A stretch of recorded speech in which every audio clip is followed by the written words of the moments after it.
Catolicismo, verdad y justicia. Parte 3. Derecho canónico.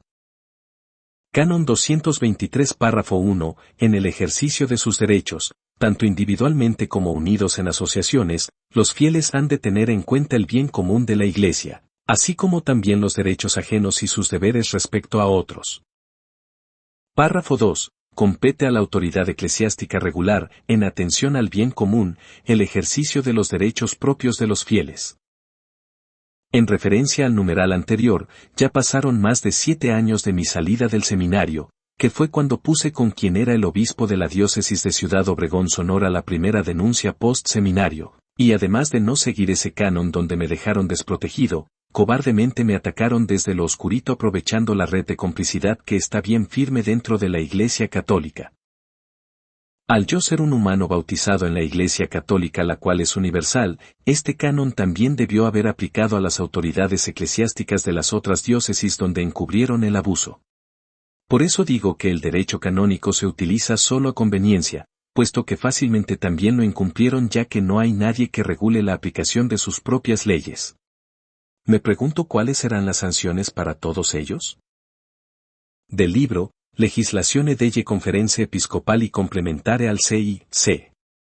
En el capítulo 3 del informe sobre los alumnos que salen del seminario se dice. En referencia al punto número 10 dice, el informe del rector, ateniéndose en todo a la justicia y a la caridad, debe ser claro y explícito, indicando las atenuantes o agravantes del caso, y siempre cuidando la discreción pertinente. Los documentos que se enviaron eran injustos porque estaban llenos de mentiras, las cuales son consideradas calumnias. Además, no decían las cosas buenas que yo hice durante los 3 años que estuve en el Seminario Diocesano de Ciudad Obregón, Sonora. No tenían nada de caridad y los comentarios eran ambiguos, carentes de claridad en ciertos argumentos, pero sí los ponían con intención de dañarme. No hubo discreción porque, incluso, hubo laicos que escucharon que a mí me habían expulsado y me lo contaron cuando yo estaba en Phoenix, Arizona. También personas conocidas dentro de mi diócesis, en su momento me dijeron que escucharon el rumor que a mí me habían expulsado del seminario de la diócesis de Ciudad Obregón. Solo Dios sabe cuántas personas escucharon todas esas mentiras dichas en mi contra. En la diócesis de Brownsville, Texas, donde apliqué, después de un proceso de alrededor de 8 meses, sin darme ninguna explicación, el obispo auxiliar me rechazó aun cuando ya había quedado demostrado que las cartas eran falsas. Recuerdo que cuando al sacerdote encargado de las vocaciones de dicha diócesis, le pregunté que si en los informes hubieran dicho que yo era un narcotraficante, un pedófilo o cualquier otra mentira, que si las iban a creer nomás porque venían respaldadas por un obispo. Como sabía que sí, se quedó callado.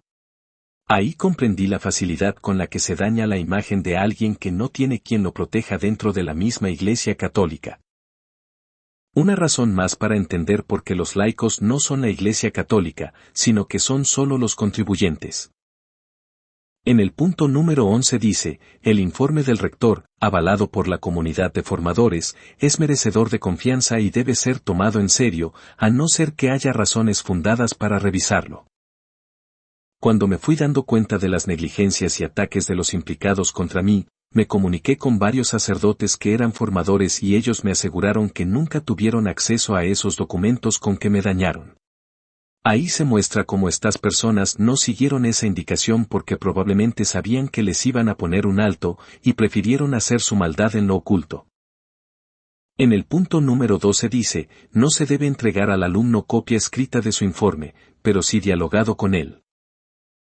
Aquí se dice que debían haber dialogado conmigo para que yo tuviera conocimiento de lo que decían esos documentos, pero jamás lo hicieron, porque sabían que el sistema está tan corrompido que los iban a proteger en las otras diócesis donde iba a aplicar tal y como lo terminaron haciendo.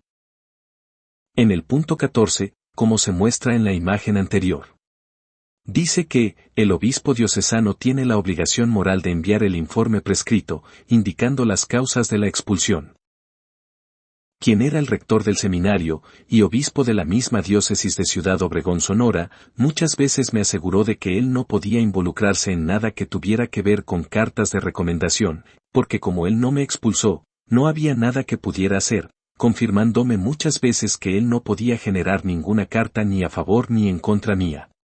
Independientemente que después supe que era mentira porque si me atacó, en ese momento traicionó lo que dice el mismo derecho canónico expuesto en el punto 14.